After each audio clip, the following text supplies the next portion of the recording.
نحمده ونصلي على رسول الكريم اما بعد فاعوذ بالله من الشيطان الرجيم بسم الله الرحمن الرحيم رب اشرح لي صدري ويسر لي امري واحلل عقدة من لساني يفقهوا قولي صدق الله المولانا العظيم. Thank you Deputy Speaker صاحب. ڈپٹی اسپیکر صاحب, بجٹ سن 2025 پاکستان تحریک انصاف کا ایک ٹیم پلیئر اور اس ایوان جس میں پاکستان کے تمام اکائیوں کے اور بالخصوص پاکستان کے عوام کے نمائندے بیٹھے ہیں. بجٹ آج کی سو کالڈ مہذب دنیا سٹیزن فرینڈلی بجٹ کہتی ہے, جس میں ریاست کے تمام باسیوں کے جو سوشل کانٹریکٹ ہے ایک ریاست کا اپنے عوام کے ساتھ, ان کی جان و مال کا تحفظ, صحت, تعلیم, ان کی بنیادی ضروریات, ان کی گلوبل لیول پر جو بھی پرسپشن ہے اس کے لیے ریاست کلیدی رول ادا کرتی ہے. ڈپٹی اسپیکر صاحب, آج بھی پاکستان کے اکائیوں کے, پاکستان کے باسیوں کے حوالے سے جب بجٹ بنتا ہے تو سینسس جو پورے پاکستان کے تمام سٹیک ہولڈرز کا سینسس ہونا چاہیے, آج بھی بدقسمتی سے جب جیسے ایک گھر میں کتنے مکین ہیں, اس گھر کے بڑے جب وہ بجٹ بناتے ہیں تو اپنے مکینوں کو ان کے ڈیٹا ان کے پاس ہوتا ہے. میری دھرتی ماں کے پاس آج بھی ڈیٹا 100% نہیں ہے. جب آپ کے پاس ڈیٹا نہیں ہے تو آپ اپنے ریاست کے باسیوں کی ضروریات اور ان کی تمام چیزوں کو کیسے کمپلیٹ کریں گے یا فلفل کریں گے. نمبر 2, سب سے امپورٹنٹ چیز, یہ جو بجٹ 2025 ہے یہ گورکھ دھندا ہے, یہ فگرز کا چال جو کھیلا گیا ہے, اور ہم جس آئین کے ماننے والے ہیں وہ قرآن اور سنت کے تابع ہے. تو جب آپ سود کرتے ہیں تو آپ اعلان جنگ کرتے ہیں. آج وہ کون سی ایسی وجہ ہے کہ اس بیسک فنڈامنٹل کو انڈرسٹینڈ نہیں کیا جا رہا. آپ کے ملک میں ایک اسلامی نظریاتی کاؤنسل ہے, ایک کانسٹیٹیوشنل باڈی ہے, کیا اس کو آن بورڈ لیا گیا؟ کیا کوئی ایفیکٹو میجرز لیے گئے؟ لیمن بردرز 2008 میں جب ریسیشن آیا تو گلوبل لیول پر اسلامک بینکنگ کو ویلیو کیا گیا اور اسلامک بینکنگ کو ایک ماڈل بنایا گیا. آج ہم اس ملک کے باسی وہی پرانی سوچ پر چل رہے ہیں جو اپنی بنیادی عقائد کو بھی چیلنج کر رہے ہیں, اور اس لیے پاکستان کے باسی آج آدھی سے زیادہ مورلیس آبادی بلو پاورٹی لائن رہ رہی ہے.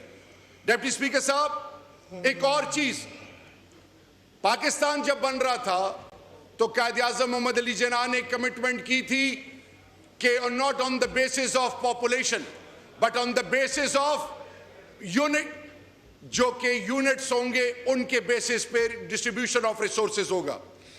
آج حیران ہے کہ وہ لوگ جنہوں نے سب کچھ قربان کیا اور وہ تمام اکائیاں جس میں بلوچستان, سندھ, خیبر پختونخوا, پنجاب, اسلام آباد ٹیریٹری, گلگت بلتستان, آزاد کشمیر, کیا آپ کو پتہ ہے کہ گلگت بلتستان میں کیا پلس ہے, آزاد کشمیر میں کیا پلس ہے, بلوچستان میں کیا پلس ہے؟ پبلک سروس ڈیولپمنٹ پلان میں آپ نے چھوٹے صوبوں کے ساتھ کیا کیا, ان کے بنیادی ضروریات آپ کیا پورے کر رہے ہیں؟ جب آپ خیبر پختونخوا کے وہ لوگ جنہوں نے سب کچھ قربان کیا, فاٹا مرجر کے بعد 3% فرام ڈیویزیبل پول, وہ تو آپ بھول گئے, آئی ڈی پیز کو بھول گئے.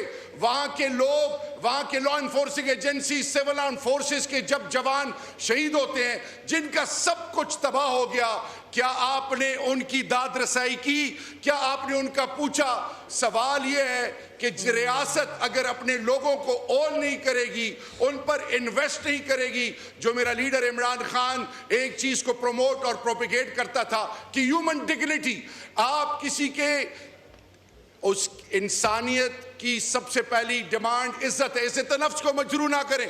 تو ڈپٹی اسپیکر صاحب, نیپرا نے 91% ریکوری کے پی کے کی بتائی پیسکو کے حوالے سے.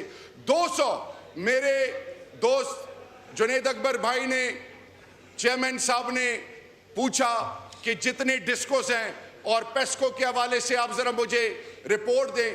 کہا گیا کہ 200 لوگ جو ہیں یہ ڈیفالٹرز ہیں. ان 200 لوگوں کا خیبر پختونخوا سے تعلق ہی نہیں ہے. اگلی چیز مجھے یہ کہا جائے کہ 2400 میگا واٹ دیا جا رہا ہے اور 3800 ڈیمانڈ ہے. آئل اینڈ گیس ہمارے، سارا کچھ ہمارا.